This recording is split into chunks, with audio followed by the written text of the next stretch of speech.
Cerita dimulai ketika pria dengan hati-hati mengamati kulit ini. Lalu dia gosok sebentar, mencabut sehelai rambutnya, menatapnya seolah dia sudah mendapatkan jawabannya. Lalu dengan mantap menebak, ini kulit induk babi. Raja mengatakan, tidak, kau salah.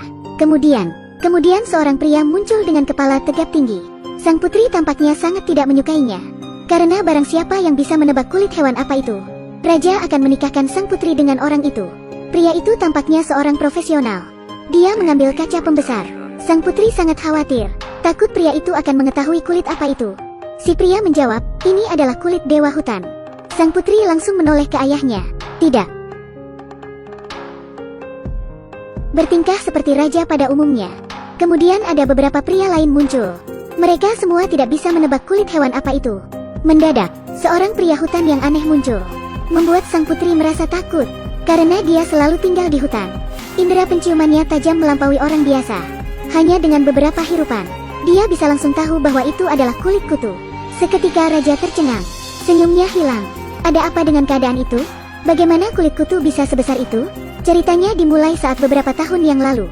Sang putri sedang duduk di tengah panggung untuk memainkan alat musik. Meskipun dia menarik, tapi penonton berpikir putri seperti orang bodoh. Tetapi mereka semua tetap duduk di sana, mendengarkan dengan antusias. Sementara ayahnya selalu sibuk bermain dengan kutu. Di akhir penampilannya, penonton dengan semangat bertepuk tangan untuk Valet. Melihat itu, raja pun ikut bertepuk tangan dengan acuh tak acuh. Lalu segera kembali ke kamar tidurnya. Dan dengan cermat mengamati hewan peliharaan kecilnya. Raja bahkan membangun rumah mewah untuk kutu itu, agar tinggal di dalamnya. Sangat mirip dengan orang tua yang bermain jangkrik. Hari-hari berikutnya, raja terus belajar tentang cara memperbaiki habitat si kutu peliharaannya. Dia bahkan mengabaikan kerajaannya sendiri. Kutu itu tidak sebesar kuncup bunga. Raja bahkan membuatkannya sepeda roda 3. Setiap hari, raja memberi makan kutunya sampai kenyang. Melatihnya untuk menarik becak selama 1 jam. Selama proses itu, dia berada di keadaan yang paling susah. Tak lama berselang, 3 bulan telah berlalu.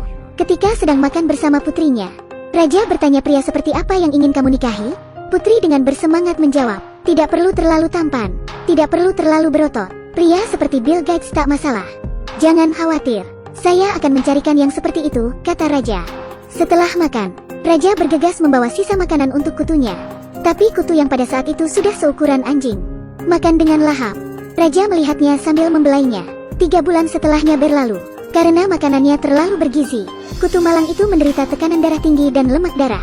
Bahkan organnya memburuk. Si dokter yang memeriksanya melangkah mundur karena takut ketika melihat kutu itu. Karena kutu itu, ukurannya sudah setengah dari kerbau. Melihat makhluk seperti itu, Tuhan pasti menyesal telah menciptakannya.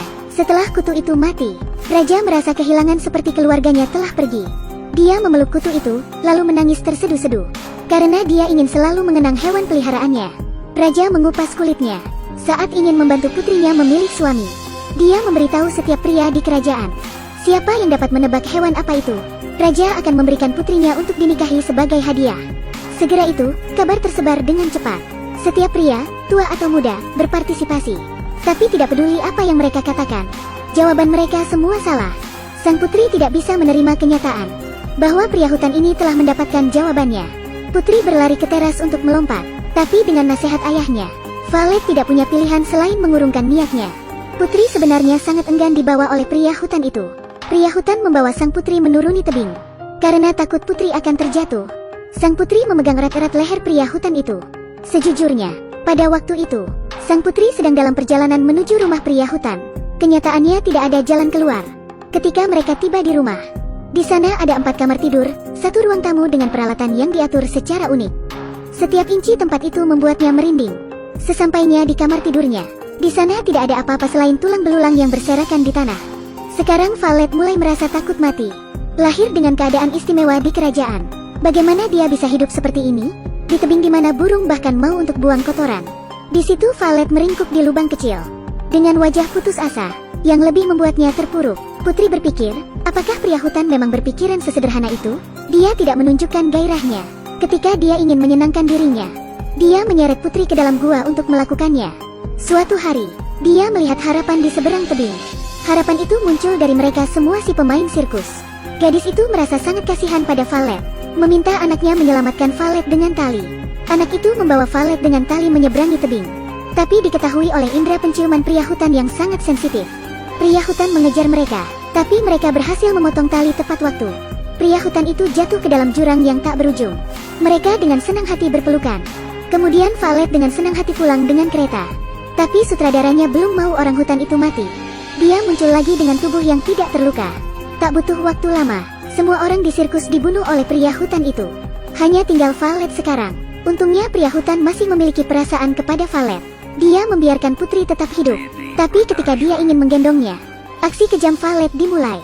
Valet segera memotong tenggorokan pria hutan itu. Kemudian dengan berlumuran darah, Valet kembali ke istana.